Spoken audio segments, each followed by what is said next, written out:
Muito boa noite, começando aqui mais um Sabatina, esse programa diário da Brasil Paralelo, sempre às 20 horas, recebendo convidados especiais para analisar esse período aí dos últimos 10 anos, onde aconteceu o surgimento da nova direita no Brasil, né? Um ressurgimento da direita, um fenômeno muito rápido, né? Que aconteceram muitas coisas, e a gente tem recebido protagonistas dessa história, e hoje temos mais um convidado muito especial.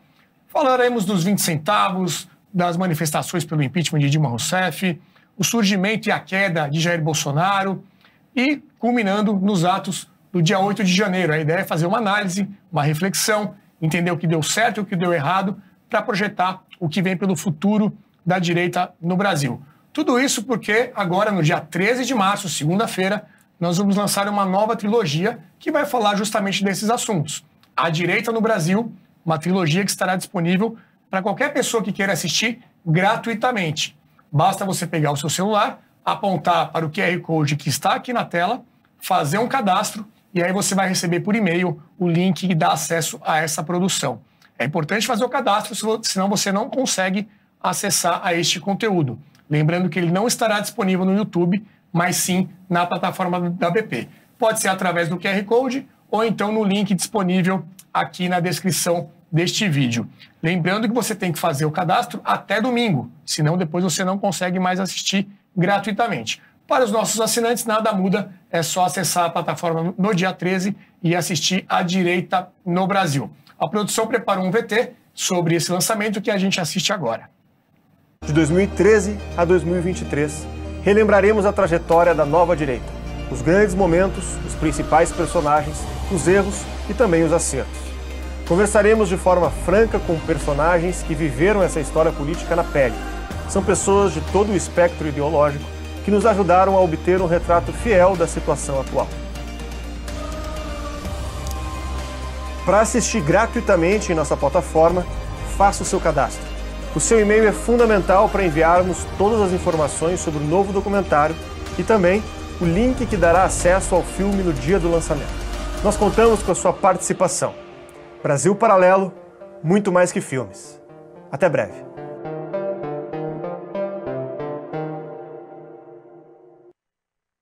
É isso aí, faça o seu cadastro, você tem até amanhã para poder assistir gratuitamente. Vamos apresentar aqui os outros entrevistadores desse programa de hoje. Flávio Barreto, diretor comercial da BP, boa noite. Boa noite, Renato. Prazer estar aqui novamente. É isso aí. Diego Rosa, nosso jornalista, roteirista aqui da BP. Boa noite, Renato. E Felipe Valerim, sócio fundador também da Brasil Paralelo. Boa noite, Renato. Boa noite, pessoal de casa. Um prazer estar aqui. Muito bem. Nossa convidada, Janaína Pascoal, muito obrigado por ter vindo. Eu que agradeço. Ela que é advogada, jurista, professora e ainda deputada estadual, né, Janaína? Por alguns dias, até terça-feira. Muito obrigado pela presença, doutora. Eu que agradeço o convite, uma honra. Muito bem. Primeira pergunta, doutora. A senhora Me chama de Janaína. Janaína. Tira, porque é mais fácil, Então, fica mais próximo. Ótimo, ótimo. A senhora foi eleita em 2018 com mais de 2 milhões de votos, né, um recorde, é a parlamentar mais votada da história do Brasil. Não sei se em algum momento você imaginava isso para a tua vida, enfim, toda a trajetória desses últimos anos que a gente estava comentando aqui, se era um plano que você já imaginava. Depois, foi sempre conhecida por falar o que pensa, né, não ter essa preocupação eleitoral, ou seja, qual que é o teu plano na tua relação com o Brasil? Onde você se vê nesse debate público? Você tem algo planejado para o futuro? Já era o que você imaginava? Fala pra gente um pouco aí, pessoalmente, como é que você se sentiu nisso tudo? Eu, quando era pequena, eu já sabia que eu ia trabalhar pelo país. Sempre tive uma paixão pelo Brasil. Paixão. Eu ouvia o hino, a criancinha já ia... E não tem militar na minha família, não tem político, era algo inato, vamos dizer assim.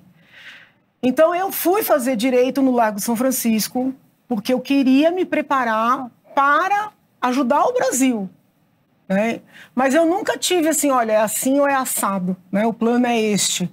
Mas eu decidi, muito jovem, entrar no Largo de São Francisco, porque do Largo de São Francisco, né, saíram figuras muito determinantes para o país, e eu entendi que eu tinha que estar lá. Então, na verdade, não é que eu decidi estudar direito, eu decidi fazer Largo.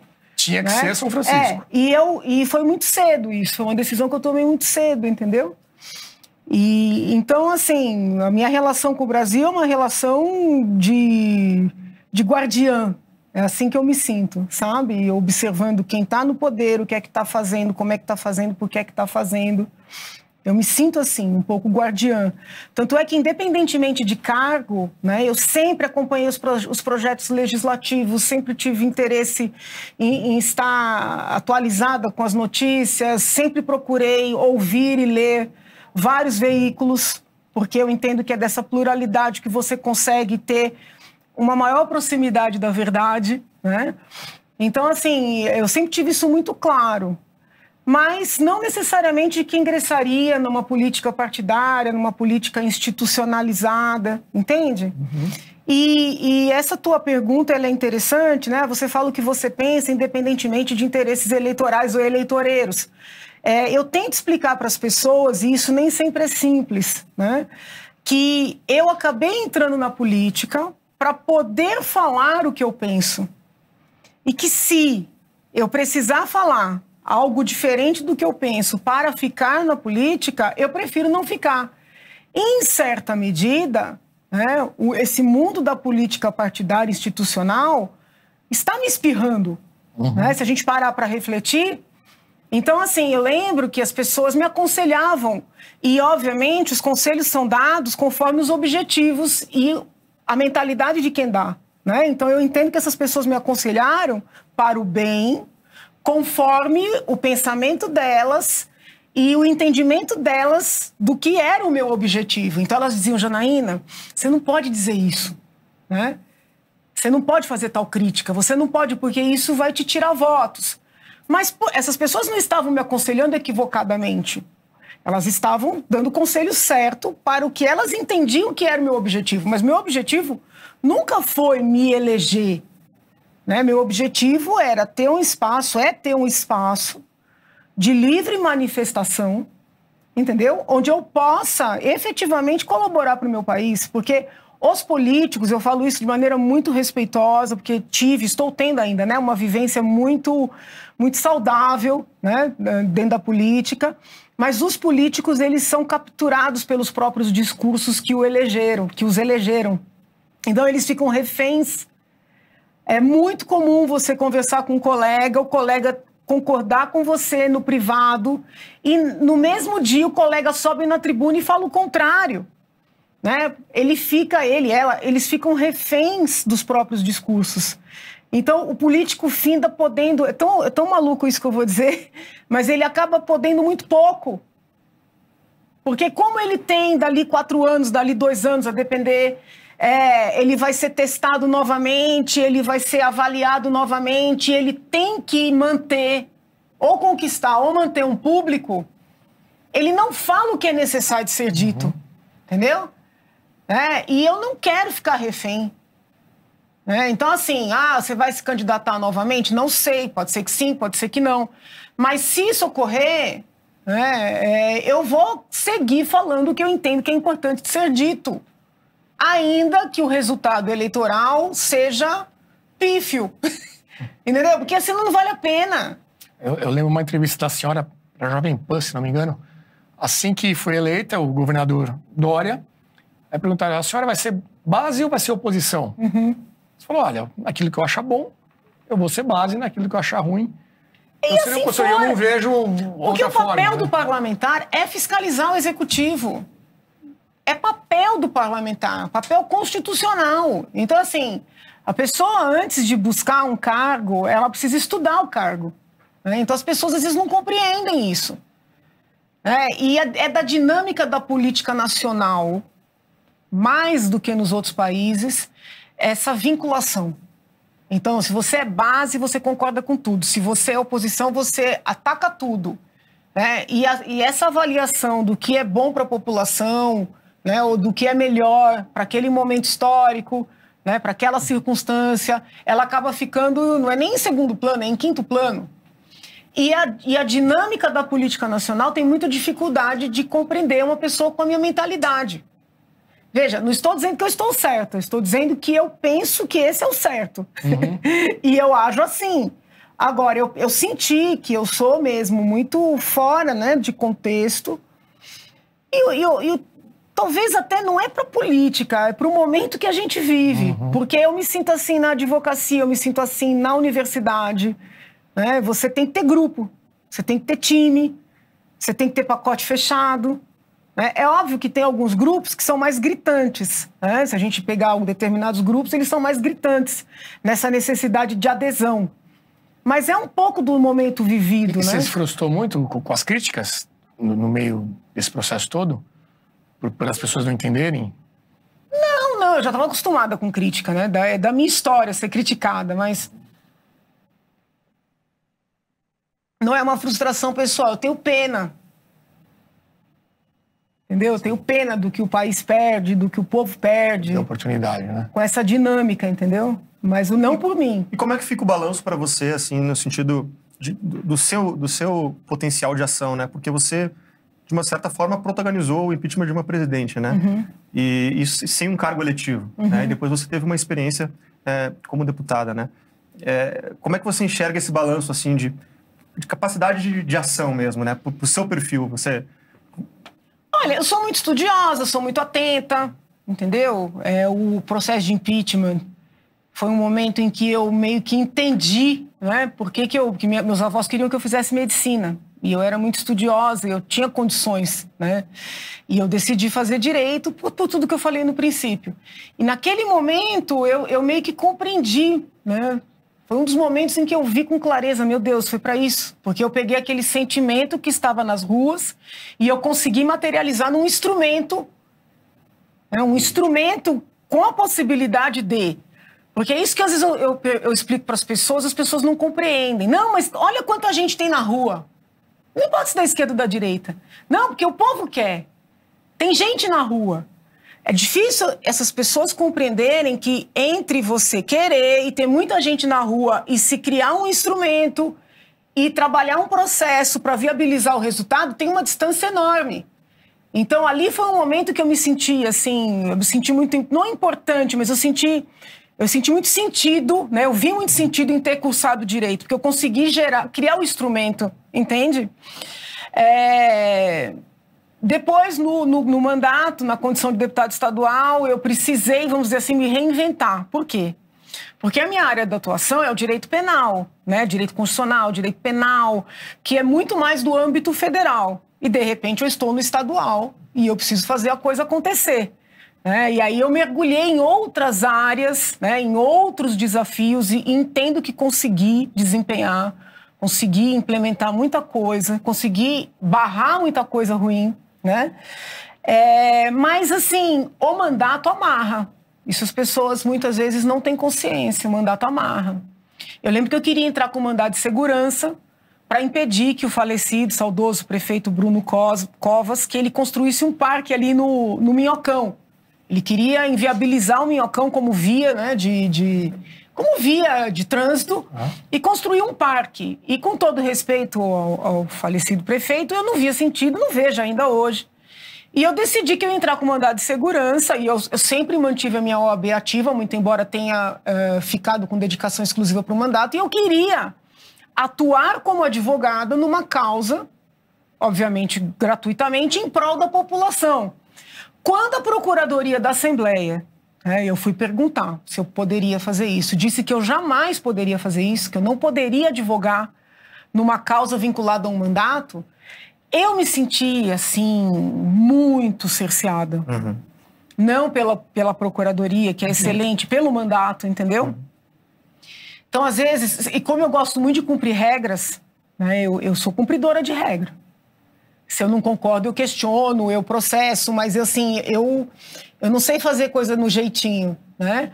Muitas vezes eu quis fazer, né, e não pude fazer porque o mandato não permitia. Então, o mandato, ele é um veículo de realizações, mas ele também é uma camisa de força muito grande, entendeu? Então, é tão interessante porque as pessoas falam assim, você está depressiva, você está deprimida, você está triste. E o meu sentimento é um sentimento, assim, há um tempo, né, de missão cumprida e, paralelamente, de alívio, porque eu vou ter liberdade, né, para propor as causas que eu entender que devo propor, entendeu? Vai continuar fazendo isso? sem mandato? Veja, depende. Eu não faço nada para jogar para a torcida. Tudo que eu faço é muito amadurecido, é muito sério, entendeu? Então, o que eu quero dizer é o seguinte, é um sentimento de liberdade. Até para ajudar uma pessoa. Às vezes bate uma pessoa tão humilde na porta do teu gabinete com uma necessidade tão grande e às vezes você tem que dizer não para ajudar, para alguém não alegar que você está fazendo aquilo com intuito eleitoral, eleitoreiro, entendeu? Então, até para poder ajudar, você se sente mais livre. Diego? Janaína, trabalho de casa, né, de pesquisar para essa entrevista. Eu encontrei uma entrevista tua em janeiro do ano passado, onde você fez uma análise ali de um possível cenário eleitoral para as eleições presidenciais. Tá. A senhora chamou a atenção de que a esquerda viria forte. E para alguns isso não estava tão claro, né? E que a direita deveria se organizar numa espécie de frente ampla ou de resistência para impedir que o Lula voltasse ao poder. O fato é que o Lula voltou ao poder. E eu queria que você, da sua opinião, assim, o que a direita falhou na figura ali da militância, dos seus representantes? Ô Jesus, a direita só falhou, amigo. A direita começou falhando, né? Muito triste, né? Esse processo todo muito triste. Eu fui alertando, eu alertei muito antes. Depois, mesmo durante o processo eleitoral, quem me segue ali nas redes, e aí a imprensa, né, DataVênia, que não pesquisa nada, não, vazou um áudio da Janaína, não tinha vazado o áudio. Eu gravei e joguei nas redes, pedindo pelo amor de Deus, né, para as pessoas amenizarem um pouco, para as pessoas buscarem apoio, para as pessoas reconquistarem, né, aqueles que foram eleitores do presidente em 18 e que rapidamente se decepcionaram, né, ou foram afastados, ou foram perseguidos. E no lugar de entenderem que eu estava ali, alertando, se voltaram contra mim e entenderam que eu estava atacando. Entendeu? Porque para mim já estava muito claro que o Lula era o favorito, né? Que ele teria mais chance, já estava muito claro. E já estava claro também que viriam aí vários parlamentares com força, mais à esquerda, e que nós precisaríamos trabalhar em duas frentes, na verdade. Buscar reconquistar os eleitores, né, da direita no executivo, para tentar inviabilizar a eleição do presidente Lula. E, contando com essa possível, e na minha leitura, sempre provável eleição, nós tínhamos que colocar parlamentares de direita, né, com um olhar mais conservador, mas com consistência. Não youtubers da DataVênia, com todo respeito. Eu entendia que nós precisávamos formar o que eu chamava de resistência, entendeu? Sim. E que muita gente interpretou equivocadamente que eu estava querendo resistir à posse do Lula, jamais, né? Mas assim, nós precisávamos ter no Congresso pessoas com consistência, né? Não youtubers. Porque o youtuber confunde o trabalho parlamentar, que é silencioso, é pesado, né? Para quem quer trabalhar, é muito trabalho, com a lacração. Para lacrar, você não precisa ser deputado nem ser senador. Você fica ali no seu canal, você fica nas suas redes, entendeu? Você precisa ser deputado e senador para ter consciência antes do... Porque quando o projeto chega no plenário, gente, já passou por tantos escaninhos, né? E o bom parlamentar, ele está percebendo esse andamento desde o momento inicial do projeto, entendeu? Ser deputado, ser senador, dá muito trabalho. E esse trabalho, ele não é barulhento.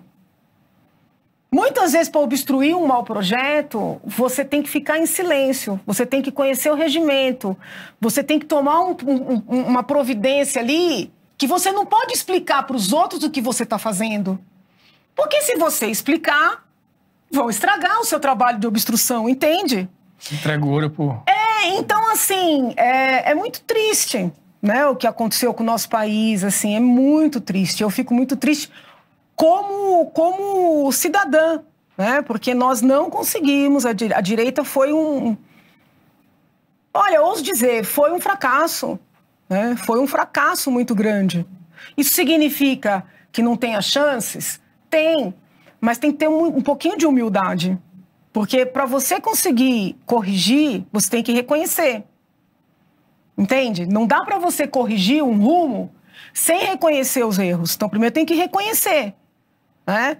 E eu sinto, assim, uma dificuldade, essas pessoas têm muita dificuldade de reconhecer o erro, né? Elas ficam criando discursos, sabe?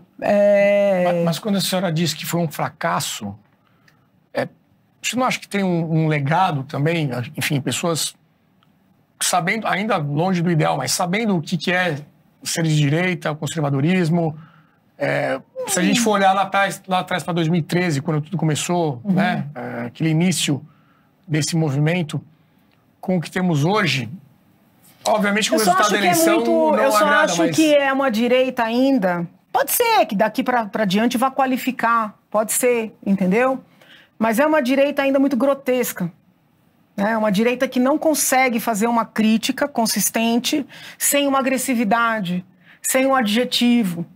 E com isso abre portas, né, para todo tipo de reação, inclusive jurídica. Então acaba não caminhando, entendeu?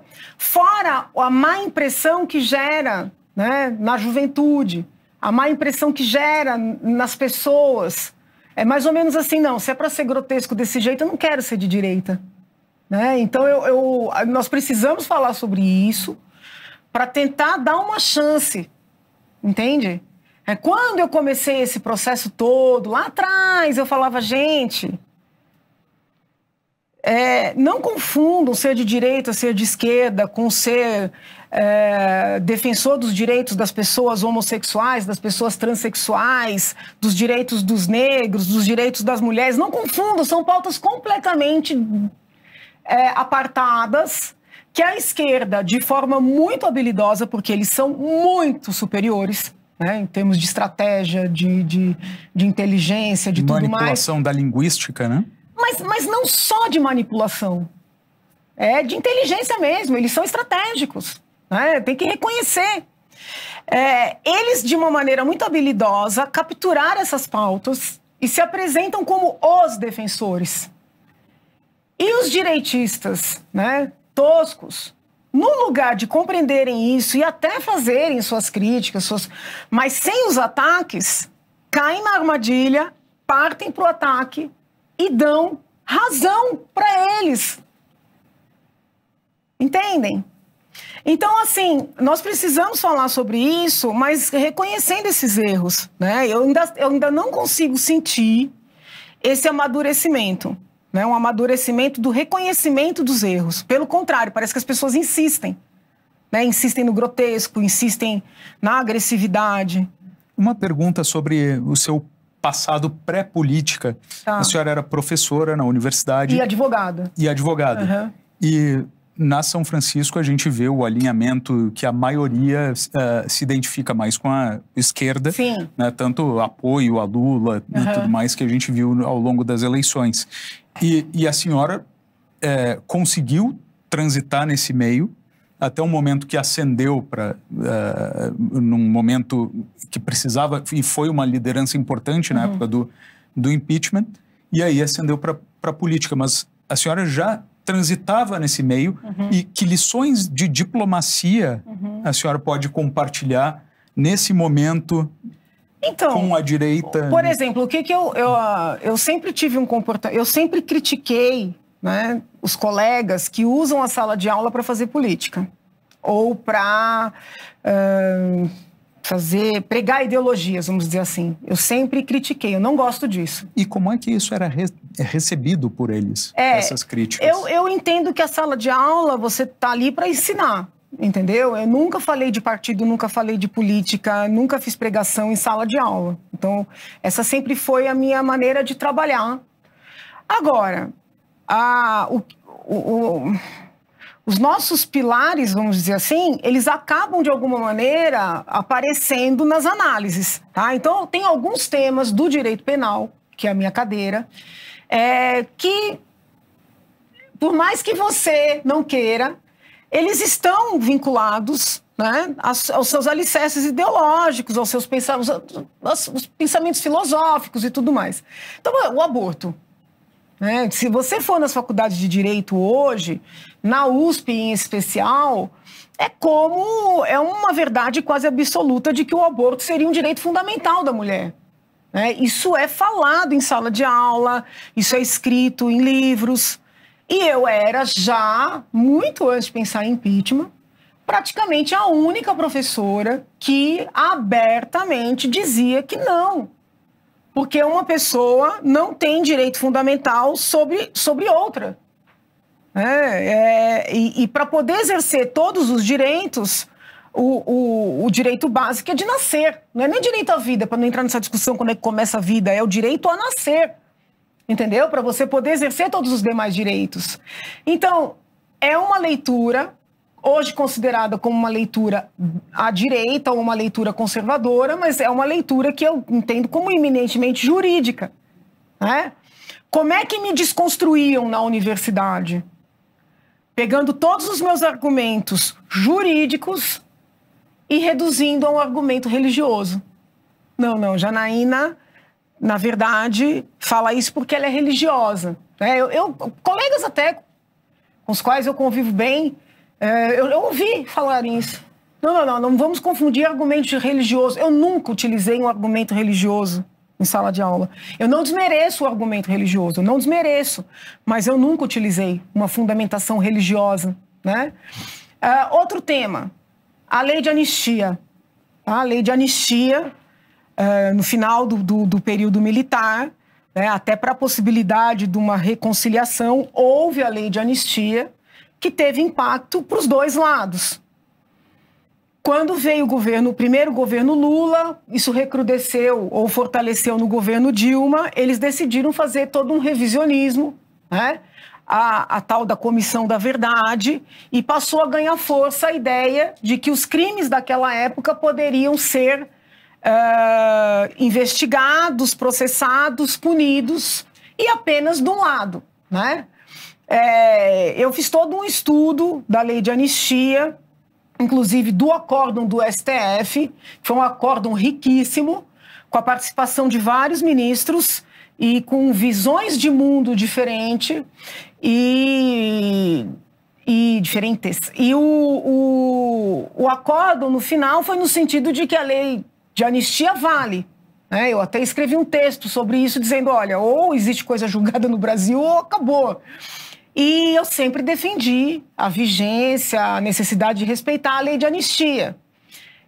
Naquele ambiente, sobretudo na cadeira do direito penal, isso é muito mal visto. Né? Porque tem toda uma linha politicamente correta, né, de abrir esses processos novamente, punir militares que tenham participado de torturas, de prisões arbitrárias, entende? Então, assim, houve uma conciliação nacional naquele momento. Talvez, se eu estivesse lá, não teria concordado, tá? Pode ser que eu não tivesse concordado com essa conciliação naquela época. Porém, ela foi feita, né? Ela foi feita, houve uma larga discussão, teve um julgamento pelo STF e querem reabrir tudo. Então, é um outro ponto de divergência. E né? como é que era a sua relação com seus pares? Ela existia ou era apartada? Havia um debate de ideias rico? Eu sempre tive o procedimento de, por exemplo, quando eu organizava eventos, convidar todos os colegas com várias visões de mundo, entendeu? Mas assim, eu sei que eu sou muito incômoda. Falando nisso, a senhora conseguiu voltar da aula? Como a minha licença é uma licença imposta pela Constituição, tá? Então ela só termina automaticamente com o fim do mandato. O mandato termina dia 14, dia 15 encerra a licença. Mas como é que tá isso? Eu já fiz uma reunião... Pedido, só para contextualizar, né? Houve um pedido feito pelo diretor acadêmico. Isso, pelo centro, pelo CA, isso. Para que a senhora não voltasse a dar aula como professora na USP. Era o seu cargo anterior a assumir o mandato e agora naturalmente voltaria. É porque não tem essa possibilidade. Uma pessoa que é concursada, ela tem o dever de voltar. Né? Se não voltar, dá abandono de função. E como é que a senhora recebe um pedido desse, assim? Qual que é a tua... O que você sentiu ali quando viu aquele... Eu acho que, veja bem, advogado escolhe juiz. Advogado não escolhe juiz. Então, aluno não escolhe professor. Começa daí. Num ambiente que se diz plural, de uma universidade, é desejável que haja várias leituras, né, do mundo, do direito. Então, me parece razoável, né, que eles ouçam antes de decidir. Então, assim, não vejo muito fundamento, né, para essa manifestação, mas, assim, já fiz uma reunião virtual, que hoje em dia a gente fala reunião, mas não foi presencial, né? Com o diretor, com a vice-diretora, com o chefe do departamento. Então, a princípio, né, meu retorno está certo. Eu queria aproveitar um gancho, que você explorou um pouco disso, sobre essa inabilidade da direita de ser críticas de maneira mais sofisticada, etc. E dentro da própria direita, como é que você avalia isso, né? Porque uma das acusações do governo Bolsonaro e de várias lideranças é de serem extremamente resistentes à crítica, né? Sempre tinha um pouco daquela narrativa, talvez por esse risco da volta do PT, né? Era uma narrativa que se tinha muito, né? Não pode criticar, senão o PT volta e tudo mais. Então tinha um pouco dessa sensação, assim, de não podemos perder esse espaço que foi duramente conquistado e tal. Você acha que isso, de fato, atrapalhou a capacidade do governo de fazer uma autocrítica e talvez até conquistar os votos que faltavam para uma reeleição? Você acha que isso foi um fator determinante ou... Não, o que me intriga nesse governo que acabou foi essa dinâmica de, desde o princípio, eles criarem uma ficção de que eles estavam para ser derrubados. Isso me intriga muito. Porque, por mais que eu seja crítica, né, a várias decisões do STF, e sou crítica, né, ao exagero, vamos dizer assim, de intervencionismo no governo do Bolsonaro, e falei isso em várias entrevistas nas minhas redes, nas mais diversas searas, a gente pode até depois detalhar, mas eles criaram uma dinâmica estranha, né? Eu não consigo esquecer a madrugada em que eu conversei com a Carla Zambelli. Era abril de 2019 e ela estava convocando uma manifestação para proteger, nas palavras dela, o nosso presidente. Primeiros meses de governo. Sim! Eu recebi um áudio, eu conheço a voz dela, era a voz dela. Eu falei, mas vou ligar, porque isso aqui é um... Aí era uma convocação, porque querem tirar o nosso presidente, querem derrubar o nosso presidente, nós precisamos ir para as ruas. Isso não tinha 3 meses, 4 meses de mandato. Eu liguei para ela, era uma madrugada. Não, é espontânea. Eu falei, não é espontânea, porque o áudio é você convocando. Não, mas é necessário. Eu falei, mas é necessário por quê? Quem é que quer derrubar o nosso presidente? Se ele tomou posse agora, não tem 3, 4 meses. Não, é que você não sabe, você está em São Paulo, a gente aqui sabe. Bom, eu falei, isso está errado. Por quê? Primeiro que manifestação é coisa de oposição, não é coisa de quem está na situação. Quem está na situação tem que buscar tranquilidade para governar. Eu falei, ô Carla, quando estávamos do outro lado... né, buscando impeachment, buscando punição de quem cometeu corrupção, havia sentido manifestar. Vocês ganharam, tem que trabalhar, tá na hora de trabalhar. E ela, na época, a gente era amiga, entendeu? Me tratava muito bem, e ela é muito boa, né, de retórica. Não, Janaína, não sei o quê, e eu tentando convencer, ela finge que concordou. Aí, quando eu vi que a coisa estava pegando, eu fui para as minhas redes. Eu falei, olha, essa manifestação é inoportuna. Quem ganha tem que trabalhar. Está na hora do presidente mostrar serviço. Não é hora de causar conturbação no país. O mundo caiu na minha cabeça. Até gente com pau, literalmente, foi na porta da Assembleia para me pegar. Esse exemplo aí me parece um pouco fora de hora. Mas, por exemplo, na reforma da Previdência, houve manifestações... Mas como assim, fora de hora? Como assim? Não, porque supostamente havia uma tentativa de tirar o presidente lá em 3 meses. Então, talvez não fosse o caso de ter uma manifestação. Mas houve, por exemplo, manifestações da situação para uma aprovação de uma reforma. Nesse caso, não seria legítimo? Não faria sentido? Você não acha que elas ajudaram essa Essa aprovação, por exemplo? Você diz de ir para as ruas? Isso, para aprovar a reforma da Previdência, houve manifestações. Mas não foi essa, né? Não foi para rua, não, foi outra. Não foi essa. Eu acho que foi uma coisa pontual, clara, uma coisa pontual. Não vejo problema de uma coisa pontual. Aí foi o povo na porta da Assembleia para me pegar de pau, porque eu estava contra as manifestações. Ligou um cidadão dizendo que ia chegar com 200 pessoas para me forçar a fazer um vídeo pedindo desculpas pro presidente. Falei, pedir desculpas do quê? Não, que a senhora tem que apoiar os atos. Eu falei, eu não vou apoiar a insanidade. Aí, pouco tempo depois, fizeram as tais barracas lá dos 300 na porta do STF. É da democracia manifestar? Mas qual era o interesse daquilo? Não havia uma coisa específica. Vai ter uma votação. Não, era o nada. Era contra o STF.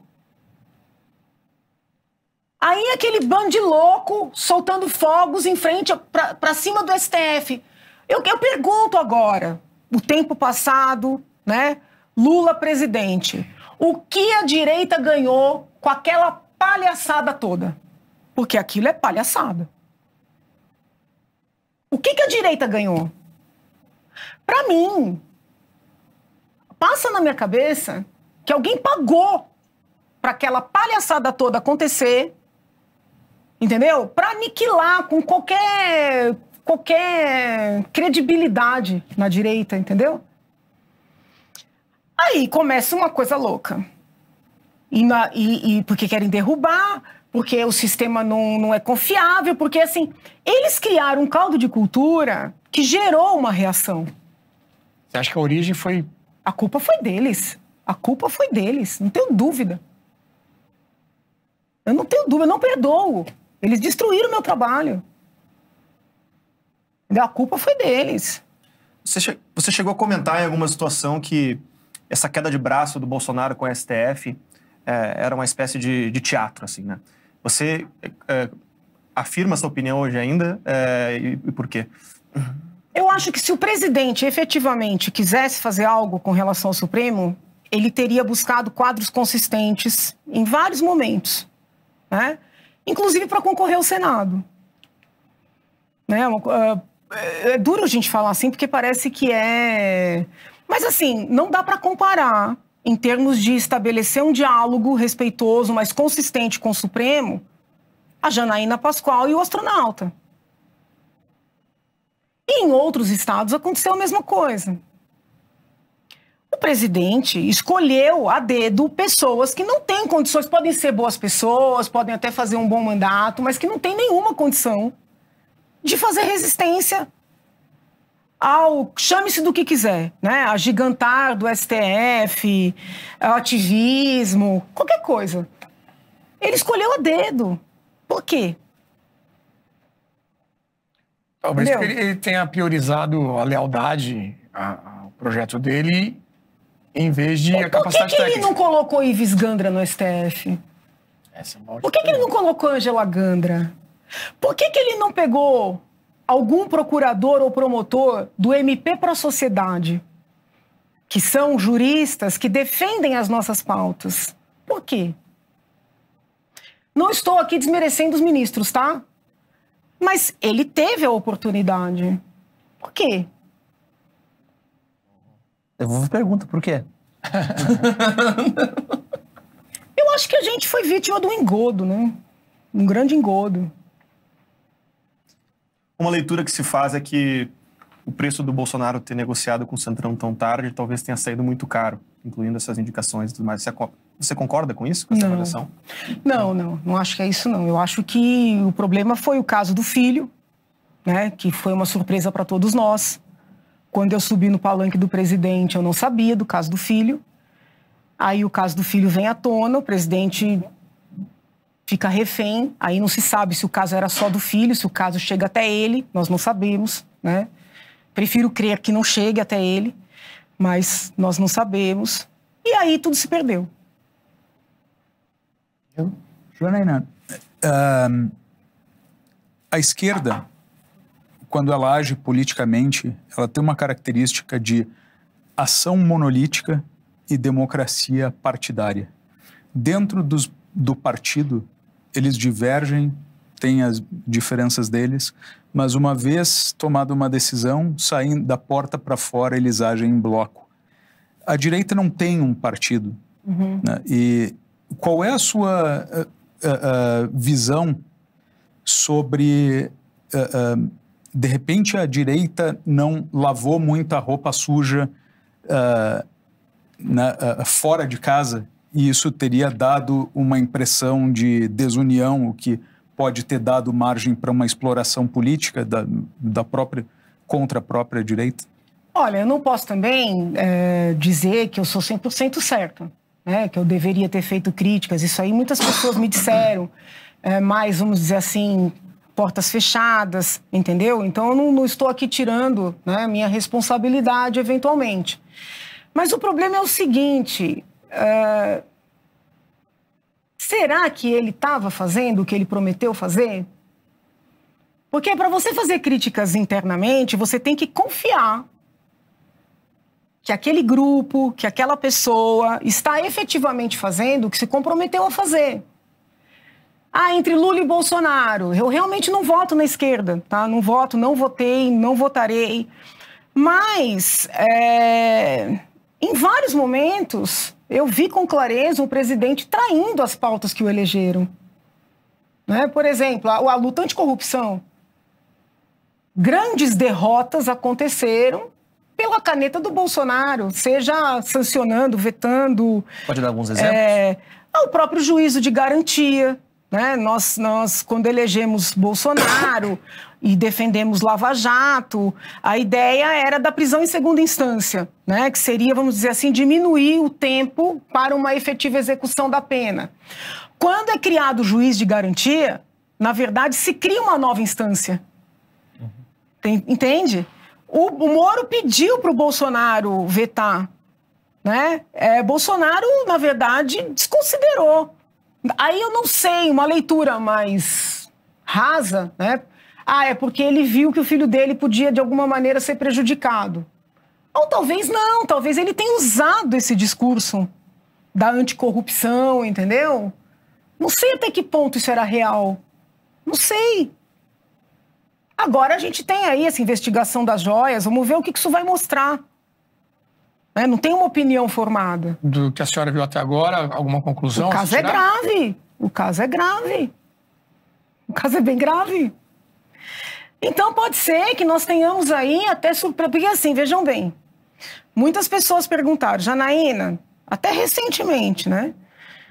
Você acha que tem motivo para prender o presidente? Você acha que tem motivo para deixar o presidente inelegível? Por esses discursos dele, que eu entendo que foram equivocados, que na verdade, muito responsáveis pela derrota, e eu sempre podem resgatar. Eu sempre disse não.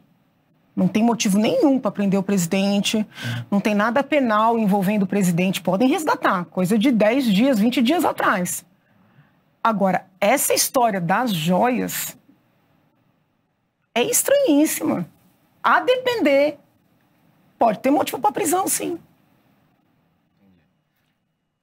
Quando a senhora fala de não avançar com as pautas de campanha, a senhora vê uma má-fé do então presidente ou uma incompetência de articular politicamente para que elas avançassem? Eu não sei, porque houve um movimento assim muito deliberado de afastar quaisquer pessoas que pudessem trazer para o governo dele alguma consistência, entendeu? Houve um movimento de afastamento, né? Vários apoiadores, assim, que tinham alguma condição de participar, eles passaram a ser afastados, perseguidos. Eu vou te dizer, por exemplo, o meu gabinete sempre foi muito enxuto, né? Muito enxuto. Eu tenho hoje, estou finalizando o mandato, estou com 5 assessores, contando o gabinete e a liderança. É algo que eu acho que historicamente nunca aconteceu. E eu acho que o número máximo de assessores que eu tive no gabinete, ao longo do mandato, foram 9. Quantas pessoas passaram pelo seu gabinete? Eu não fiz a conta, mas muitas pessoas. As parcerias não deram certo, né? Não deram certo, às vezes pela minha maneira de ser, às vezes pela maneira da pessoa, às vezes porque a pessoa... Mas você não afasta um colaborador difamando. Você senta com a pessoa e fala, olha, infelizmente não deu certo. Às vezes fica uma mágoa de parte a parte. Mas existe um cuidado, né, de você dizer, olha, não deu certo. A gente é até amigo, mas não dá para trabalhar junto. Às vezes você não consegue trabalhar com um parente, não é? Eles têm uma dinâmica de afastar difamando. E aproveitando... Por exemplo, o Major Olímpio, né? Falecido, major, foi enterrado como traidor. Sem ser. Mas e aproveitando nessa linha, a senhora quase foi vice-presidente, né? Foi cogitada para ser vice-presidente. Eu falei enterrado, mas eu não sei se ele foi cremado, tá? Eu digo, ele faleceu. Ele Sim. faleceu e até hoje é chamado de traidor sem ser. Porque a briga dele com o presidente foi porque ele queria fazer a CPI da Lava Toga. E o senador Flávio mandou tirar a assinatura. Quando ele não obedeceu o senador, o presidente ligou. Isso é fato histórico. Então, o senador se indispôs com toda a base bolsonarista porque ele defendeu uma pauta que o elegeu e elegeu o presidente. Percebe? Uhum. Mas eles não conseguem, assim, não, separou, brigou, teve... Não, eles têm que difamar. Então, tem que vender para a população que aquela pessoa é traidora. Aconteceu isso na ocasião em que a senhora foi cogitada para ser vice-presidente do Foi um processo muito pesado ali, né? Foi mais de um mês ali de amadurecimento, de parte a parte. O próprio presidente foi muito correto comigo naquele período. Nós conversamos várias vezes, pessoalmente, por WhatsApp, por telefone. Ele queria já anunciar que eu seria vice lá na convenção do PSL no Rio de Janeiro. Eu falei para ele, presidente, o senhor é difícil, eu sou mais. Eu acho melhor a gente se conhecer primeiro, entendeu? O senhor entender como eu penso. Né? Por isso que eu fiz aquele discurso muito contundente na frente de todo mundo, para o Brasil inteiro. Porque eu falei, é necessário que as pessoas entendam quem eu sou, o que eu penso. E que eu não estou disposta a... Lógico, você está disposto a dialogar, a ponderar, a temperar. Mas eu não estou disposta a rasgar, como o Fernando Henrique disse que rasgava os livros que escreveu. Eu não. Né? O que eu escrevi eu não rasgo. Você pode mudar de opinião? Todos nós podemos. Mas eu não rasgo, eu não volto atrás, entendeu? A senhora já fez algum exercício de como teria sido... caso fosse realmente vice? Eu acredito que num primeiro período teria sido quase impossível, porque eu demorei muito para compreendê-los. Né? Essa dinâmica, assim, essa loucura institucionalizada. Né? Eu demorei muito. Depois, no segundo momento, que eu comecei a entender como é que eles funcionavam, eu acho que talvez tivesse dado certo. Entendeu? Talvez, porque eu gosto do presidente, eu queria que tivesse dado certo. Talvez eu tivesse conseguido, num segundo momento, né, trazê-lo aí para a razoabilidade. Mas não sei, no começo ia ser muito difícil, porque assim, quando eu comecei a ver aquelas manifestações sem sentido, quando eu vi aquela loucura atacando o Supremo, eu falei, gente, o que eles querem com isso? Né? É mais ou menos a minha sensação diante do que a Carla Zambelli fez na véspera do segundo turno. Falei, o que é isso? Entende? Parece que aquilo foi um fechar, né? O fechar de um período de total, na minha leitura, de total irracionalidade. A não ser que o plano seja outro. Né? Se o plano era permanecer, fazer um trabalho... realmente era insano. Agora, se o plano era outro, só o tempo vai dizer, né? E como é que ficou a sua avaliação depois de tudo que passou com a atuação do juiz Sérgio Moro? Olha, eu às vezes concordo, às vezes discordo, tem pontos específicos, ele é uma pessoa muito fechada, né? A gente não sabe bem o que ele pensa, por que ele toma determinadas decisões ou posições, talvez até pelo tempo inteiro que foi juiz. Mas, independentemente de eventuais divergências, eu acho que o trabalho que ele prestou para a nação foi muito positivo, foi importante, né? O trabalho dele, o trabalho da Lava Jato. Entendo que essas anulações, né, em série, elas sejam muito ruins, não só para o passado, mas também para o futuro. Porque o delegado que está na ponta, o procurador, o promotor que está na ponta, a juíza que está na ponta, essas pessoas todas ficam muito inseguras, né, de eventualmente ousarem investigar, processar alguém poderoso. Isso significa que você tenha concordado com todas as decisões, com todos os posicionamentos? Não. Mas foi um trabalho importante para o país, né? E as anulações foram um desserviço. Mas você acredita, você comentou que talvez essa soltura do Lula e tudo mais seja uma reação à agressividade do Bolsonaro. Mas você acredita que, sendo isso, é porque de fato eles acreditavam que o Bolsonaro representava uma ameaça à democracia ou como uma oportunidade política para outros fins? E lembrando só um fato, né? No dia da posse do Bolsonaro, a ministra Rosa Weber deu uma constituição para o Bolsonaro, num ato que claramente tinha uma simbolização de uma certa dúvida se ele seguiria a Constituição. Né? Então, acho que a relação já começou com o pé esquerdo. Não, né? eu não vou dizer que o presidente seja o único culpado, até porque eu não culpo só o presidente, eu culpo muito esse núcleo duro. Né? Eu culpo muito esse núcleo duro. Eu cheguei numa situação, falar para o presidente, falei, presidente, a deputada Carla, ela é vista como sua aliada, como seu espelho. Eu não sei se ela é. Mas, assim, existe uma identidade entre o senhor e ela, entendeu? Que as pessoas olham a deputada Carla e veem o senhor. Então, quando ela fala com a gente acha que é o senhor que está mandando falar, mas eu não sei. E o que aconteceu? Quando a deputada Carla, na véspera do segundo turno, pega aquela arma e faz o que ela fez, ninguém viu a deputada Carla, todo mundo viu o presidente e a sua política armamentista. E eu estou aqui dizendo, sou favorável às pessoas terem porte, sempre defendi isso, muito antes de Bolsonaro.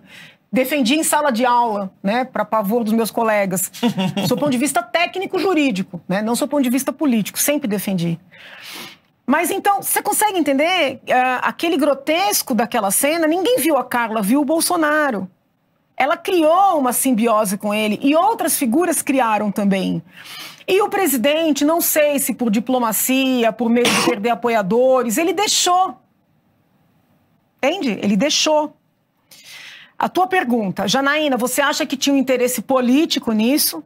Eu não tenho como afastar. Mas que havia medo, havia.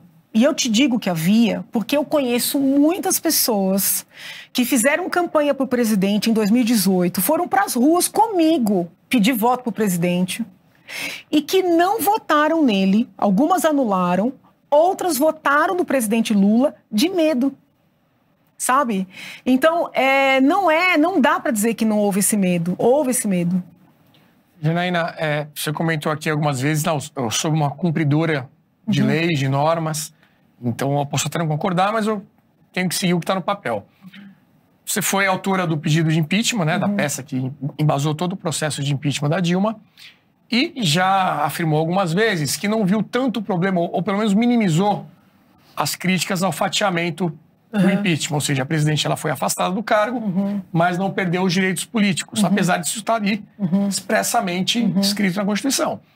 Você não acha que deixar passar algo como isso acaba abrindo a porteira para outras interpretações criativas da Constituição? Então vamos lá. E isso é um problema Vamos lá, vamos separar a argumentação. Eu, na condição de advogada, ali fazendo a acusação da presidente, da ex-presidente, eu pedi o máximo do que estava ali previsto. Perda do cargo, perda dos direitos políticos. Deram uma parte. Na minha o principal. Então, estratégia de advogado. É melhor garantir o principal do que querer brigar e colocar tudo em risco. E fiquei revoltadíssima quando algumas figuras muito conhecidas foram recorrer daquela decisão, colocando o risco, criando o risco de uma anulação. Então, esse é um aspecto, tá? Posicionamento advocatício, vamos dizer assim. Só do ponto de vista jurídico, se você pegar os meus livros e entrevistar qualquer aluno meu, você vai saber que eu defendo o princípio da legalidade como um limite máximo para o Estado incidir na vida do indivíduo. Eu não vejo o princípio da legalidade como algo que seja um espelho, tá? Até na minha tese de doutorado isso.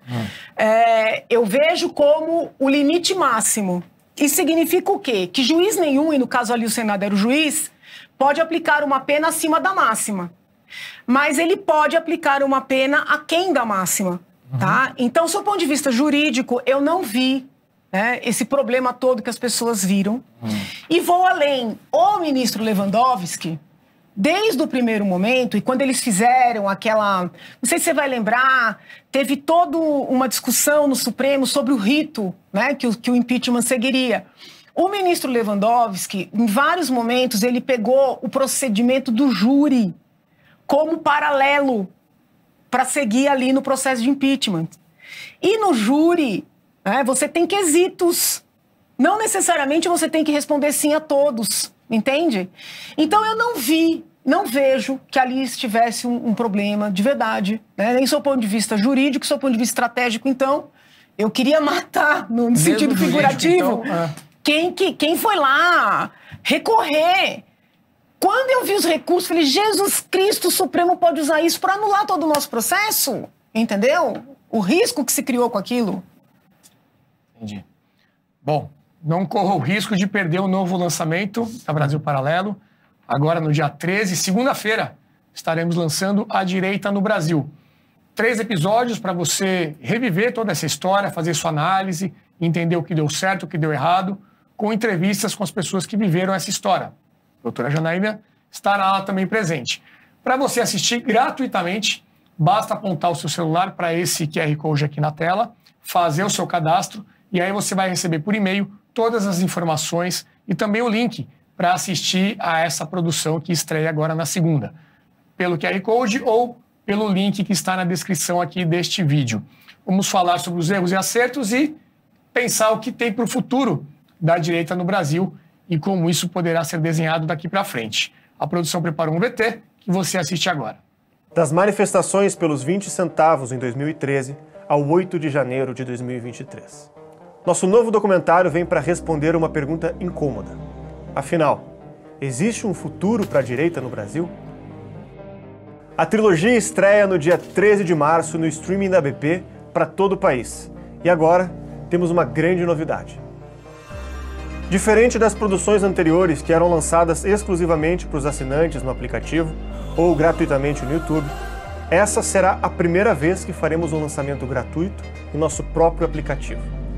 Desenvolvemos a tecnologia necessária para isso e iremos veicular gratuitamente por tempo limitado dentro da nossa própria plataforma. De 2013 a 2023, relembraremos a trajetória da nova direita, os grandes momentos, os principais personagens, os erros e também os acertos. Conversaremos de forma franca com personagens que viveram essa história política na pele. São pessoas de todo o espectro ideológico que nos ajudaram a obter um retrato fiel da situação atual. Para assistir gratuitamente em nossa plataforma, faça o seu cadastro. O seu e-mail é fundamental para enviarmos todas as informações sobre o novo documentário e também o link que dará acesso ao filme no dia do lançamento. Nós contamos com a sua participação. Brasil Paralelo, muito mais que filmes. Até breve.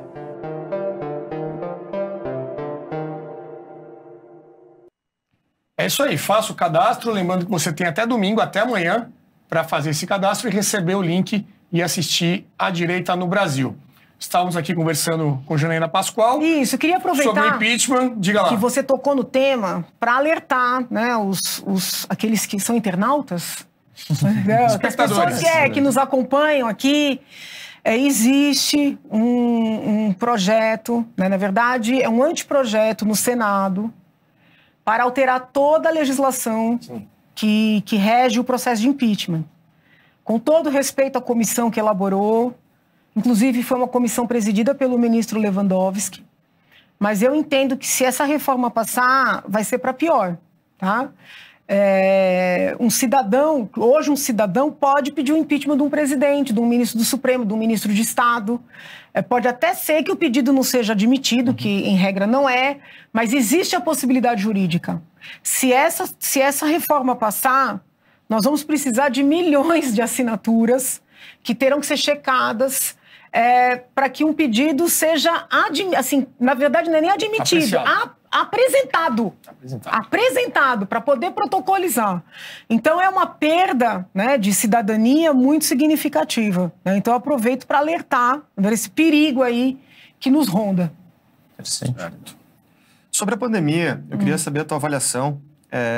Bom, quando estourou a pandemia, governantes do mundo inteiro, né, se posicionaram, e talvez esse tenha sido o posicionamento mais arriscado do governo Bolsonaro, né, onde ele levantou a importância de a gente proteger a economia e tudo mais, e a liberdade individual.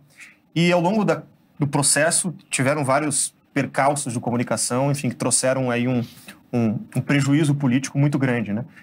Como é que ficou a sua avaliação em relação a isso? Você acha que isso realmente foi o ponto, assim, mais importante para enfim, a derrota do Bolsonaro nas eleições e como que isso poderia ter sido feito diferente? Enfim, como é que é a sua avaliação? Eu acho que o presidente poderia... Veja bem, muitas pessoas que eu conheço que não votaram no presidente argumentam com a pandemia, mas não é a maioria. Eu acho que essa coisa das manifestações, de uma suposta...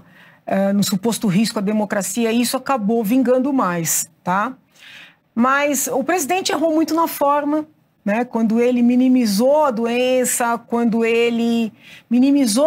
no momento em que ela era uma incerteza para todos. As pessoas estavam morrendo, eu mesma fui internada, foi muito assustador, assim, é uma falta de ar muito assustadora. Então o presidente errou muito na forma. Mas eu não acho que ele tenha errado nas ponderações que ele fez, né, em várias searas. Então, ponderação de que a gente tinha que ter alguma racionalidade nesses fechamentos, né? Não acho que poderia também não tomar cautela, tá? Eu acho que teria que ficar ali um meio termo entre Dória e Bolsonaro, sabe? É um meio termo entre Dória e Bolsonaro. Percebam que os dois exageraram e os dois perderam. Mas precisava de um meio termo, entendeu? Então o presidente errou, né, na forma, no exagero, mas ele acertou, por exemplo, em dizer que as pessoas precisavam ser tratadas. Não estou aqui falando de cloroquina, né, porque de maneira desonesta, quando a gente fala em tratamento, logo traduzem para do médico, né? Mas assim, as pessoas precisavam ser tratadas, sabe? E aí se criou uma ideia de que nenhum remédio podia ser ministrado. Eu lembro quando a médica prescreveu antibiótico, no meu caso, ela praticamente pediu desculpas por prescrever antibiótico, sabe? Porque se criou aí uma camisa de força, né, para os médicos. Os questionamentos que o presidente fez, eu vejo assim, desestimular a vacinação, não, porque ele mesmo se vacinou. Mas disse, né, os documentos dizem, não sei. Mas assim, questionar, né, querer que as empresas fossem e sejam transparentes, sobretudo com relação a efeitos adversos, isso foi adequado, né? Se o presidente tivesse tido uma outra forma, talvez nós tivéssemos até atravessado isso tudo de outra maneira, entendeu? Então, ele errou, mas no meio dos erros ali, ele teve acertos também, eu reconheço isso, eu reconheço. E acho que o Brasil precisa entender que ciência se faz com discussão, né? Ciência se faz com questionamento, ciência se faz com transparência. Nos outros países, as pessoas podem falar de eventuais efeitos adversos, não existe uma imposição tão ferrenha. Então, eu acredito que a gente ainda tenha que rever muita coisa nessa seara. A campanha do presidente Bolsonaro, lá em 2018, ela foi como um candidato antissistema, né? Uhum. E quando ele começou a governar, o primeiro ano dele foi aquela impossibilidade de fazer avançar as pautas. E ele só conseguiu avançar as pautas a partir do momento que ele começou a articular com o Centrão. A senhora acha, então, que foi apesar disso, né, talvez, se ele não tivesse sido candidato como antissistema, ele não teria sido eleito, né? Então, qual a senhora acha que era o caminho a ser seguido para nem gerar na largada uma animosidade com as instituições e permitir uma governabilidade sem abrir mão Ele teria, olha, eu até falei outro dia sobre o Lula, né? Que ele vai ter que segurar os loucos dele, que o Bolsonaro não conseguiu. O problema não foi falar com o Centrão, não falar com o Centrão, o problema foi que houve, assim, uma perda, né? Ele perdeu completamente o controle. Então, quando ele começa a permitir que a base dele persiga apoiadores... Eu cheguei uma vez a comparar o bolsonarismo com o stalinismo. Porque eu não vejo o bolsonarismo perseguindo a esquerda. Perseguindo, não. Eu não vejo bolsonarista indo nas redes das deputadas de esquerda e fazendo o que fizeram, por exemplo, comigo. Mas com quem foi apoiador e quem defende de verdade as pautas, o que eles fizeram foi assim... Foi esmagar. Não tem outra palavra. Entendeu? Então, assim, eu tenho muitas dúvidas até que ponto eles realmente defendem essas pautas que eles dizem defender, sabe? Porque foi uma agressividade... A senhora faz uma distinção entre o presidente e esse entorno, sempre? Mas o problema é que ele nunca... Veja bem, quando a gente tem um cargo, e obviamente eu não posso comparar uma deputada estadual com o presidente da República. Quando a gente tem um cargo, muitas vezes você tem assessores que acabam falando em seu nome e às vezes até colocam em confusão. Mas você tem que estar atento, porque é muito fácil falar, não sabia. O Lula a vida inteira falou que não sabia, vamos ver como é que vai ser agora, Não sabia, não tem nada a ver comigo, fui traído, tal. Mas, poxa, foram situações reiteradas, situações públicas, discursos públicos. Muitas vezes ele estava do lado. Ele nunca repreendeu. Ele nunca disse, olha, não, esse tipo de fala eu não admito, esse tipo de prática eu não admito. Então, para quem está do outro lado, ele está, na verdade, gostando. Ele fica na dele e os seguidores dele fazem o serviço, que é muito a dinâmica da esquerda. Entendeu? É uma dinâmica muito parecida, Eu tenho falado que a gente está, infelizmente, num pêndulo do mal, É um pêndulo do mal. É óbvio que cada eleitor, cada cidadão vai fazer ali as suas ponderações e vai ver quem é o menos ruim, que infelizmente esse é nosso karma. O karma do brasileiro é votar no menos ruim. Mas assim, é muito duro, É um pêndulo do mal. Diego? Janaína, pergunta um pouco mais jurídica agora. A gente falou da importância da Lava Jato.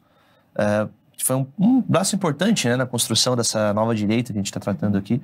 O problema é que alguns analistas dizem que a Lava Jato ela pode ter tido um legado ruim, negativo, digamos assim, por conta dos supostos excessos do juiz Sérgio Moro, principalmente naquela questão do vazamento dos áudios, E que esses excessos poderiam ter sido determinantes na soltura agora do Lula, e se candidatou e se elegeu. Como que você enxerga essa análise? Você concorda? Eu ouvi, o que veio a público. Não tive acesso aos autos, mas assim, eu ouvi os diálogos, li as transcrições.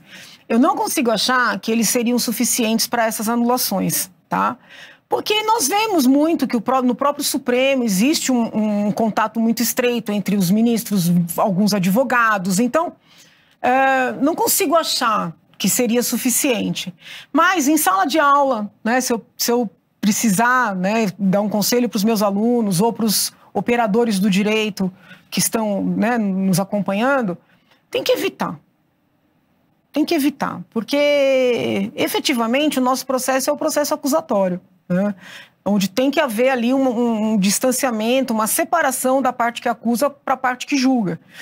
Muito dessa crítica é o que eu faço aos inquéritos do Supremo, onde o ministro Alexandre, ele é vítima, ele é investigador, ele é julgador. Então, se parar para refletir, a crítica que se fez à Lava Jato, em virtude do encontro desses diálogos, ela também cabe a esses inquéritos, compreendem? Então, é desejável, sim, haver uma separação total, tá? Daí a dizer, é suficiente para anular? Eu já acho que não. E os áudios da Dilma com Bessias?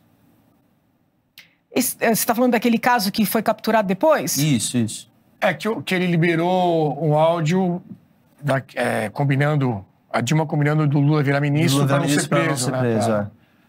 Aí seria um excesso cometido pelo Moro na Lava Jato. Ali teve O problema é que ele já vinha tornando tudo público, Ele já vinha numa dinâmica de tornar tudo público, Por exemplo, agora esse inquérito das joias foi instaurado sob sigilo. Está errado. É um tema do nosso interesse como povo. Não sei quem é culpado, se tem culpado, quem é inocente, mas é um tema do nosso interesse como povo. Lá na Lava Jato, naquele momento, o Moro já tinha adotado o proceder de fazer tudo publicamente, entendeu? Então, assim, depois é que teve a discussão se ele ainda estava, vamos dizer assim, se aquela captação estava autorizada. Que no fim foi essa a discussão. Mas não a divulgação em si. É porque ele já vinha trabalhando nessa linha de ser tudo público. Agora, por exemplo, o doutor Bessias, eu sempre fico na dúvida se é Messias ou Bessias. Eu acho que é Messias e ela fala Bessias. Porque em alguns momentos... Ele agora é o AGU. Com todo respeito, eu não estou gostando da condução dele na Advocacia Geral da União. Eu estou achando uma condução muito ideológica. Muito ideológica. Daí eu falar do pêndulo do mal. Né? A gente saiu lá dos excessos do PT, veio o Bolsonaro. Aí sai dos excessos de Bolsonaro, volta o PT com a mesma dinâmica que já foi rejeitada. É isso que talvez Bolsonaro não tenha compreendido e Lula não está compreendendo. Quando Bolsonaro foi eleito em 2018, não foi Bolsonaro que foi eleito. Foi alguém que tinha condições de tirar o PT. E agora Lula foi eleito, não foi Lula que foi eleito, nem o PT. Foi uma situação, né, alguém que apareceu ali com condições de tirar Bolsonaro. Então, Lula está tendo a chance de entender esse processo todo e buscar fazer diferente. Agora, não dá para fazer diferente com uma equipe tão ideológica. E o ministro, porque o chefe da AGU chama de ministro também, o ministro Messias ou Bessias, ele desde o primeiro momento tem mostrado um viés muito ideológico, né, com esse subministério da verdade. São várias, eu tenho visto todos os atos que ele vem publicando, né? E são todos muito ideológicos, nada muito ali na linha do que é o trabalho da AGU. Nesse tema, Janaína, de definição do que é verdade, né, o que é mentira, existem muitos perfis que estão sendo colocados em inquéritos de fake news, antidemocráticos, inquéritos que estão no STF e tudo mais. E fala-se muito de a criação de uma regulamentação, né? A famosa regulamentação das mídias sociais, dos meios de comunicação, e que há um temor por censura que isso pode vir a trazer. O que a senhora acha juridicamente, né, de uma tentativa, justifica-se que é para evitar fake news e que é para trazer mais tranquilidade nesse sentido? Juridicamente, o que a senhora acha que pode acontecer e os instrumentos que existem para evitar os problemas que isso pode trazer? Eu tenho uma visão bem minoritária nessa seara, tá? Minoritária e comparando com todas as correntes. Eu penso o seguinte, a liberdade de expressão de manifestação não dá direito a tudo. Não dá direito a tudo, diferentemente do que alguns alegam. Porém, talvez seja melhor nós tolerarmos os excessos para não correr o risco de comprometer as liberdades. Então, que fique claro. A gente pode censurar, sim, uma fala agressiva, uma fala exagerada, né, extemporânea, porque se você fala que é direito, você não pode nem criticar, né? Mas esta regulamentação, na minha leitura, ela traz mais riscos para a democracia, para as liberdades, do que bônus, entende? Então é melhor tolerar os excessos e tentar trabalhar com eles em outras esferas que não a esfera penal, do que abrir essa margem, tá? Eu sou contra esse projeto que está em tramitação. O que eu já analisei, né, que é um que já está há um bom tempo, mas estão tentando criar um outro aí, eu sou contra. Eu acho que a gente não tem que entrar nessa seara. Não mexeria em nada do que temos hoje. Não, o que eu defendo, sempre defendi, por exemplo, às vezes você tem uma situação pelo horário, eu acho que não vai ter tanta criança, né? Mas você tem aí alguns materiais na internet que são muito prejudiciais às crianças, ensinando comportamentos que podem ser até suicidas, né? Existem sites aí na Deep Web, e não só na Deep Web, de estímulo à pornografia infantil, né? Estímulo à pedofilia. Eu sempre defendi que esse tipo de material fosse tirado de maneira imediata. E muita gente era contrária, inclusive na faculdade, por entender que isso fere a liberdade de expressão, a liberdade de manifestação. Eu não vejo assim. Agora, eu acho intrigante que há alguns anos atrás se discutia a retirada de um material pernicioso como esse, e agora as mesmas pessoas que discutiam a retirada desse tipo de material querem que tire um tweet, uma postagem no Instagram imediatamente, sabe? Então, assim, o que mudou? Aí sim eu acho que é uma perseguição à direita. Porque a própria criação da terminologia fake news, ela nasce quando a direita só ascende ao poder. Entendeu? Aí eu vejo como uma perseguição da direita. Janaína, uma das figuras que foram muito importantes na construção desse novo pensamento de direita aqui no Brasil foi a figura do professor Olavo de Carvalho. Eu nunca vi a senhora falar nada sobre a figura dele.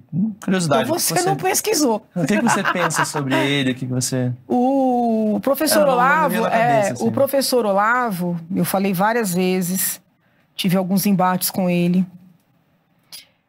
O professor Olavo, ele tem uma obra muito boa.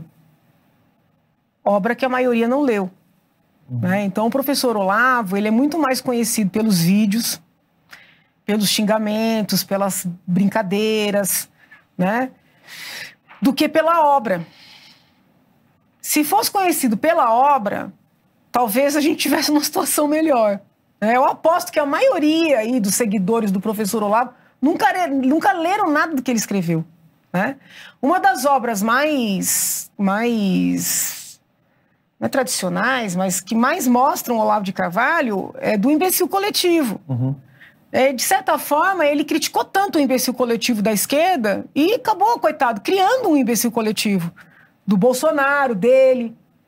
Que é essa coisa de que existe um líder, existe um certo, e as pessoas abaixam a cabeça e seguem cegamente.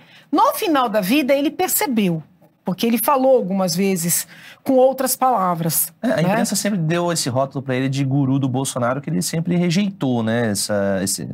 Esse rótulo. Você acha que ele tinha essa consciência de que, de certa forma, a obra dele influenciava essas pessoas que estavam em torno do Bolsonaro? A obra não, os vídeos, porque esse povo não leu o professor. Perdão, desculpa. Esse professor não leu, esse povo não leu o professor. Não leu, infelizmente não leu.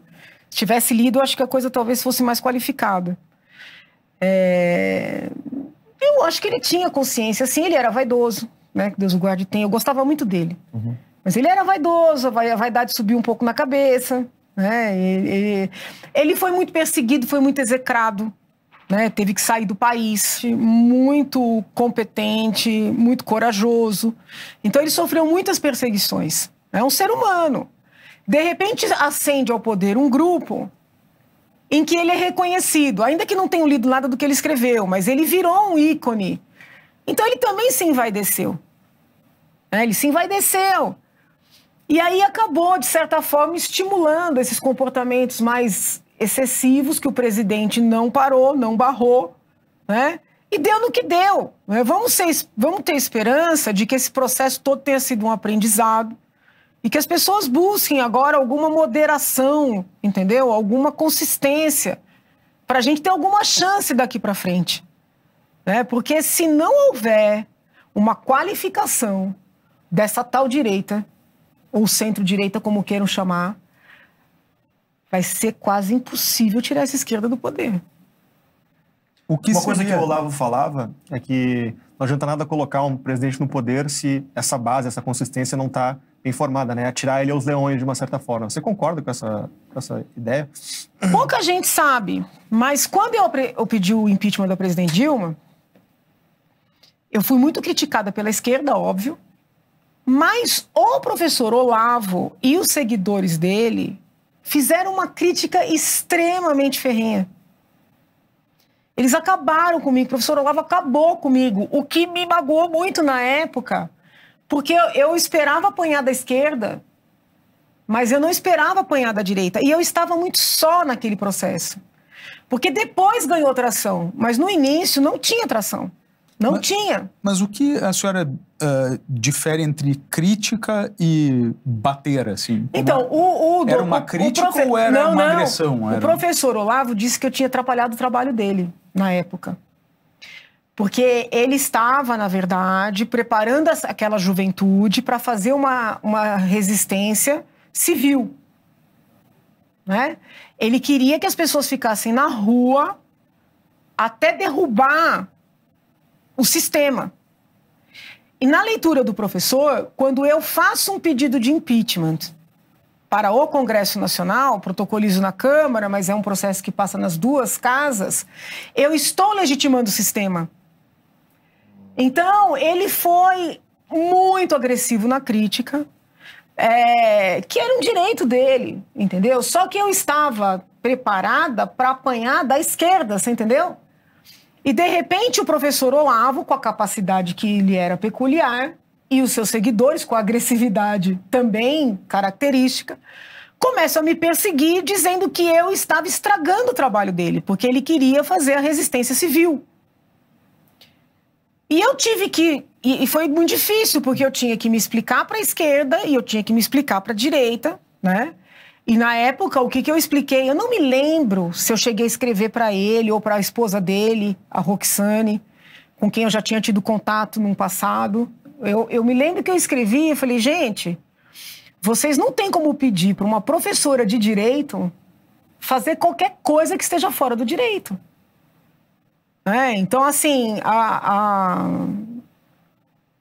acho que a grande vantagem, a vantagem não é a melhor palavra, mas a coisa mais brilhante que aconteceu naquele momento foi alguém pensar um instrumento jurídico para fazer a vontade do povo se concretizar. E eles estavam me atacando justamente pelo instrumento. Eu falei, vocês querem o quê? Que eu fique na rua para derrubar os poderes? Ou seja, E eles queriam refazer. Pode reparar como essa direita, ela fala muito em reforma constitucional, nova constituinte, né? Eles querem recomeçar. Eu não concordo com nada disso. Mas essa questão que o Felipe levantou é sobre base de apoio em outras entidades, né? Base cultural, de modo geral. Base cultural. Volta na sua pergunta, então, que eu posso não ter entendido. Não, eu perguntei, ele comenta que sem uma base cultural consolidada, as universidades, a mídia, etc. Tá certíssimo, 100% certo. Que foi também a falta de inteligência do bolsonarismo. Eu vou te dar um exemplo pitoresco. Quando o presidente me convidou para ser vice, os seguidores dele lá começaram a me investigar, encontraram uma aula que eu dei sobre o Tribunal Penal Internacional. Inclusive, eu apresentei uma denúncia contra o Maduro no Tribunal Penal Internacional. Essa denúncia, somada a outras denúncias, deu ensejo à investigação contra o Maduro. Eu dei uma aula sobre o Tribunal Penal Internacional, sobre ONU, tal, Tratado de Roma, Estatuto de Roma. Ligaram para o presidente e disseram que eu era globalista, porque, afinal de contas, eu estava dando essas aulas. Na época, Bibiano era o homem de confiança do presidente, me chamou para conversar. Ele falava assim, muito engraçado que ele era, Deus o tenha também, tanto morto, né, que a gente está... Deus os tenha todos. Ele falava assim, minha irmã, fala a verdade para mim, minha irmã. Eu falei, o que é, Bibiano? Você é globalista? Eu falei, o quê? Não, é porque tem um chinês, são dois irmãos chineses, que são amigos do presidente, Ling. Wilson Ling. Um deles teria, segundo Bibiano, teria ligado para o presidente para denunciar essa tal palestra. E aí eu virei persona não grata porque dei uma palestra sobre o Tribunal Penal Internacional. O que eu tentei explicar para essas pessoas ao longo desses anos foi o seguinte: não adianta ser contra a ONU, ser contra o tribunal, ser contra as universidades. Você tem que preparar quadros com consistência para ocupar esses espaços, porque é isso que a esquerda vem fazendo há décadas. Tanto é assim que o presidente Bolsonaro nomeou vários esquerdistas para vários cargos. Ah, porque ele era de esquerda? Talvez porque não houvesse tantas pessoas disponíveis com titulação para os cargos. Então não adianta bater nas instituições. Tem que preparar os quadros para ocupar as instituições. Nesse aspecto, Olavo de Carvalho efetivamente tinha razão. Olavo tem razão. Nosso tempo aqui está acabando. Temos uma última rodada aqui de perguntas. Alguém se habilita? Janaína, o que é uma direita madura para a senhora? essa direita que a senhora sonha em ver nos próximos 10 anos? Eu acho que é uma direita que não confunde, né, defesa das pautas com desmerecimento de grupos sociais. É uma direita que consegue conviver com todas as religiões, com os não religiosos, com os ateus. É uma direita que consegue conviver com pessoas homossexuais, transexuais, adultas, que tomam as suas decisões, sabe? É uma direita que consegue conviver com várias formas de família. É uma direita que não persegue quem eventualmente fala algo divergente, ainda que pouco ou muito. É uma direita que não se pareça com o petismo, o psolismo. Infelizmente, o bolsonarismo se parece muito com o petismo, com o psolismo. Em qual sentido? Nessa dinâmica de adesão, né? de desmerecer, de desconstruir quem pensa diferente. Em especial, aqueles que são de direita. Né? Porque, pelo menos, PSOL e PT, eles desconstroem quem diverge, mas eles têm, né? Não vou dizer inteligência, mas é a estratégia. Né? Porque eu não acho que isso não é um modelo de nação, não é o que eu quero. Mas eles têm a estratégia de desconstruir quem está do outro lado. O bolsonarismo não. O bolsonarismo desconstruiu, perseguiu pessoas que defendem as pautas que o bolsonarismo diz defender. Então eu tenho que qualificar, entendeu? Tem que estudar, tem que ler os clássicos. Não é só vídeo, não é só postagem, não é só rede social. Não quero que as redes sociais sejam cerceadas, mas não dá para você formar uma nação com base em pílulas de redes sociais, entendeu? Não dá. Perfeito. Janine, o Bolsonaro não se elegeu, né, no cargo da presidência, mas a base ali comemorou ali um suposto parlamento mais à direita, né, para esse novo mandato, esses próximos 4 anos, né? Como que você enxerga isso? Acha que vai ter gente para fazer uma oposição? Tem gente qualificada ali, né? Não é questão de qualificado, mas eu não sei se são defensores reais das pautas. Muita gente colou no presidente porque queria se eleger. Né? A acusação que fazem a mim de que eu teria algum interesse, na verdade, não cabe para mim. Porque as pautas que eu defendia quando eu era estudante no Largo São Francisco. Com toda a dificuldade que era defender o que eu defendo naquele ambiente. Né? Décadas atrás. Mas essa crítica se aplica a muita gente que colou no presidente para se eleger. Tem algum exemplo? Vários, mas vou me dar o direito de não mencionar. Essas pessoas querem estar no poder. Então, se é interessante, vão defender. Se não é interessante, não vão defender. Lula já começou a sinalizar com a distribuição das emendas. Né? Lula já começou a sinalizar, inclusive para não ter a CPMI do 8 de janeiro. A dinâmica da política nacional, infelizmente, ela ainda é muito pautada, baseada na distribuição de recursos. Não é só o político, o povo pede. O povo quer. Que isso aí é tema para um outro programa, teria que detalhar bem isso aí. Então, eu acho que rapidamente muitos vão estar comendo na mão do Lula, ainda que na frente das câmeras digam o contrário. Perfeito. Você enxerga para o futuro da direita a partir de agora? Assim, como é que você enxerga os próximos anos? O que você acha que a direita precisa fazer para poder voltar daqui a 4 anos, enfim? Eu não estou muito otimista, não. Eu acho que o estrago foi grande. O estrago foi muito grande. Eu não imaginava, sabe? Quando eu, lá naquela convenção do PSL, no Rio de Janeiro, falei o bolsonarismo tem que tomar cuidado para não virar um petismo ao contrário, eu estava alertando pelo que eu vinha sentindo, pelo processo que eu vivenciei ali, mas eu não imaginava que a agressividade ia ser tal, né? E que isso ia gerar uma reação tal, entendeu? Então o estrago foi grande. Eu acho que essa direita precisa buscar alternativas, com todo respeito ao presidente, a seus apoiadores. Eu não desgosto do presidente, não desejo mal a ele, muito pelo contrário, tudo que eu falei para ele ou dele foi para que eu queria que desse certo. Infelizmente não deu, mas eu entendo que essa direita precisa buscar uma alternativa. Acho que trazer Bolsonaro em 26 vai ser o maior erro que essa tal direita pode cometer, sabe? Seja para ganhar, seja para ter alguma chance de existir. Nós precisamos de uma alternativa, né? E talvez, aí eu dando um passo além, os partidos tenham que se despir um pouco dessa natureza partidária, que ainda é muito arraigada aqui. Os caciques, sabe? O exercício arbitrário de poder, né? A dinâmica partidária no Brasil, ela é cruel. Ela é cruel, ela não dá espaço. É uma dinâmica da adulação, né?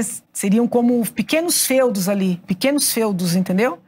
Vai ter que se despir, buscar esses quadros e fazer aí sim, como eles fizeram do lado de lá, que eles são bons, fazer uma tal frente ampla do lado de cá também, tá? Mas isso tem que começar logo, não dá para deixar para a última hora. E o presidente Bolsonaro é forte, ele é vaidoso, o núcleo duro dele ali é vaidoso, é personalista, ele vai querer se impor, eles vão tentar destruir qualquer um que tenha a chance de se apresentar em 26, até a primeira-dama. Eu falei que a primeira-dama seria uma possibilidade, não significa que eu esteja defendendo, tá? Não é isso, que seja ela. Mas eu falei que ela tinha a possibilidade de ser alternativa muito antes do Valdemar da Costa Neto falar. Eu falei na tribuna, quando eu fiz uma crítica a ela, de que ela estava exacerbando demais a divisão religiosa no país. Que foi um outro caso, né, que me gerou um desgaste enorme junto à direita. Eu falei, essa mulher tem carisma, essa mulher é uma alternativa em 26. Isso já está incomodando o núcleo duro do presidente. Entendeu? Zema vai incomodar, Tarcísio vai incomodar, todas as possibilidades vão incomodar e eles são duros no trabalho de destruição. Muito bem, Janaína, muito obrigado pela tua presença aqui com a gente, foi muito boa a conversa. Teu recado final aí, então, para os nossos espectadores. Eu peço que as pessoas não se contaminem aí, que eu estou um pouco pessimista. Eu acho que a gente tem que ter fé no nosso país, trabalhar pelo nosso país. Nós temos que nos preparar, as crianças têm que estudar, entendeu? É importante buscar vários veículos de informação, né? Tem um livro muito interessante do Bobbio, que é Nem com Marx, Nem contra Marx. Né? Então, que você tem que ler autores de esquerda, autores de direita, sabe? Formar a sua concepção. A gente precisa de gente, né? Tem espaço para todo mundo, falta gente qualificada para muitos cargos, acaba a gente colocando pessoas que infelizmente não têm condição, né? E aí o resultado é ruim para todo mundo. Então vamos criar, né, esse corpo aí para ocupar os espaços, né, no futuro próximo e que sejam pessoas democráticas. O que é ser democrático? É aceitar de verdade, no coração, né, que as pessoas são diferentes, pensam diferentes, têm direito de estar, de participar, de conviver, entendeu? Isso tem que ser sentido. Não adianta só falar, né? As pessoas falam muito de democracia, mas não é ainda um valor real na nossa sociedade. À esquerda e à direita. Isso. Muito obrigada pela oportunidade, pelo espaço. Flávio Barreto, obrigado. Muito obrigado. Diego, Valerim. Obrigado. E obrigado a todos vocês que nos assistiram aqui. Amanhã tem mais, às 20 horas. E não se esqueça, para você assistir A Direita no Brasil, essa trilogia que estreia na segunda-feira, dia 13, basta se cadastrar apontando o seu celular aqui para esse QR Code. E aí você vai receber todas as informações e o link que dá acesso a essa nossa nova produção, que vai falar muito de tudo isso aqui que nós discutimos hoje. Pode ser pelo QR Code ou pelo link na descrição desse vídeo. Não perca tempo, você tem até domingo apenas para fazer esse cadastro e assistir de graça. Se você já é assinante, não tem segredo, é só acessar a plataforma na segunda-feira, dia 13. Muito obrigado e até breve.